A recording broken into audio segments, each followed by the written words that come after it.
আসসালামু আলাইকুম বন্ধুরা, শিফা কিচেনে আপনাদের সবাইকে স্বাগত জানাই। মাত্র 10 টাকার সুজি দিয়ে 10 টাকার প্যাকেট সুজি দিয়ে আমি এই রেসিপিটা বানিয়েছি। দেখুন, বাড়ির বাচ্চারা বড়রা সবাই খুবই খেতে ভালো লাগবে। সকালে বিকেলে নাস্তা। দেখুন, দুটো মাত্র উপকরণ দিয়ে আমি এই রেসিপিটা বানিয়েছি। দেখুন কত মুচমুচে হয়েছে,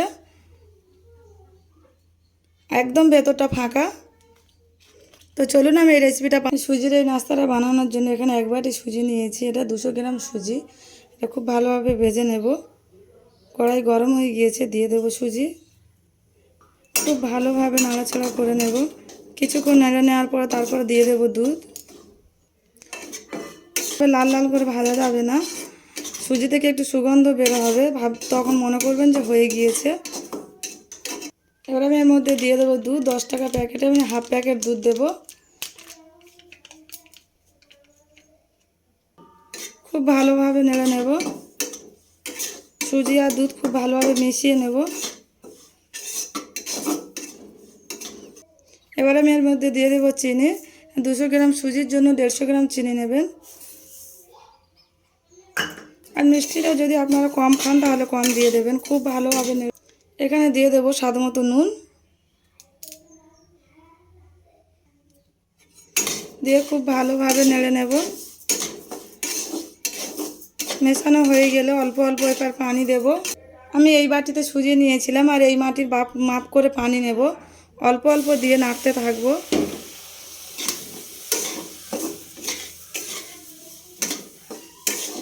যতক্ষণ না একটা ডো তৈরি হয় ততক্ষণ আমি এটাকে পানি দিয়ে এভাবে মিশিয়ে নিতে থাকবো।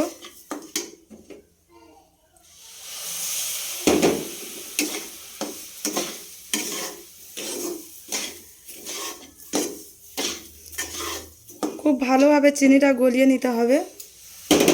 খুব ভালোভাবে মিশিয়ে নিয়েছি। এবার 5 মিনিটের জন্য ঢাকা দিয়ে দেব। আর গ্যাসের ফ্লেমটা অবশ্যই কমে রাখতে হবে, তাহলে তলে পুড়ে যাবে। তো ডোটা কিন্তু আমার একদম রেডি হয়ে গিয়েছে। এবার আমি নামিয়ে নেব। দেখতেই পাচ্ছেন কত সুন্দর হয়ে গিয়েছে। তো দেখতেই পাচ্ছেন এটা নামিয়ে নিয়েছি। আর সুজি খুব গরম থাকে, আমি এটাকে ঠান্ডা করে নেব, তারপর আপনাদেরকে দেখাচ্ছি। তো আমার সুজিটা একদম ঠান্ডা হয়ে গিয়েছে। এবার এইভাবে ঠেসে ঠেসে মেখে নেব। যদি মনে করেন যে চিনি বেশি পড়ে গিয়েছে, যে ডোটা নরম হয়ে গিয়েছে, কোনো সমস্যা নেই। এভাবে ঠেসে ঠেসে মাখলে ঠিক হয়ে যাবে।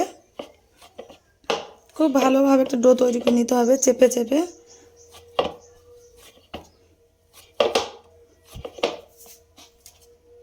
যদি মনে করে হাতে লেগে যাচ্ছে তাহলে একটু ময়দা ছিটিয়ে খুব ভালোভাবে মেখে নেবেন। আমার ডোটা কিন্তু একদম রেডি হয়ে গিয়েছে, দেখতেই পাচ্ছেন। এবার এক সামান্য তেল কাঠের দিকে লাগিয়ে দেব।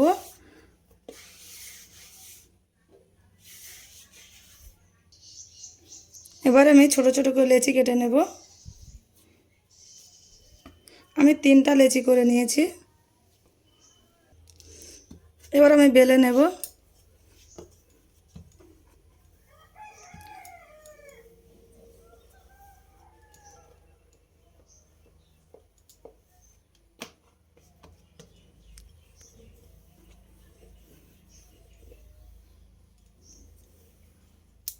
সম্পূর্ণভাবে বেলা হয়ে গিয়েছে। এবার আমি এরকম একটা ডিবের চাপা নিয়েছি, ছোট ছোট করে কেটে নেব।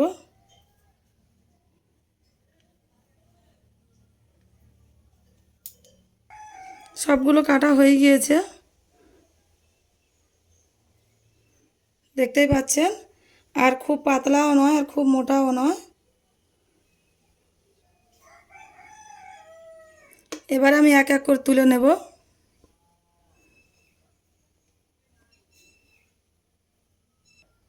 তো আমি এভাবে করে সবগুলো কেটে নিয়েছি।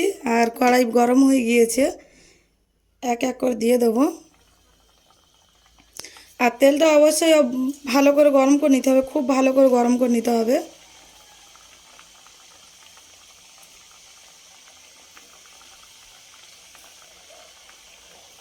দেওয়ার সাথে সাথে দেখুন ফুলে উঠছে। দেখুন দেওয়ার সাথে সাথেই ফুলে উঠেছে। আর যতক্ষণ না ফুলে উঠবে ততক্ষণ আপনাদের উল্টে পাল্টা দেওয়ার কোনো দরকার নেই। ফুলে উঠলে তবে এক এক করে উল্টে দেবেন। দেখুন খুব সুন্দরভাবে সব ফুলে উঠছে। আর যেগুলো ফুলে উঠেছে সেগুলো একবার করে উল্টে দেবেন এইভাবে।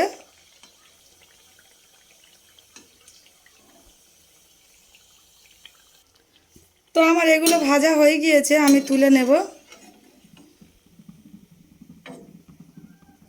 দেখুন কত সুন্দর হয়েছে।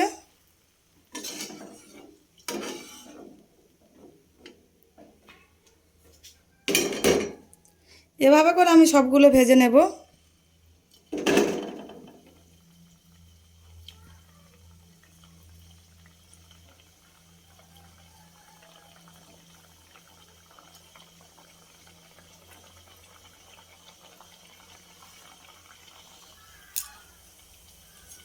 তো দেখুন প্রত্যেকটাই কিন্তু আমার এইভাবে ফুলেছে সব। আমি কিন্তু একবারও উল্টো পাল্টে দিইনি। দেখুন একদম ফুচকার মতো ফুলে যাবে।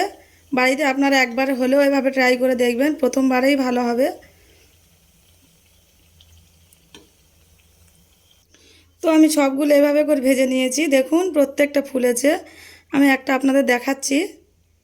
দেখুন কতটা কীভাবে ফুলেছে। দেখুন একদম পুরো ফাঁকা আর ফুচকার মতো। অবশ্যই অবশ্যই আপনারা বাড়িতে একবার হলেও বানিয়ে খেয়ে দেখবেন, খুবই ভালো লাগবে।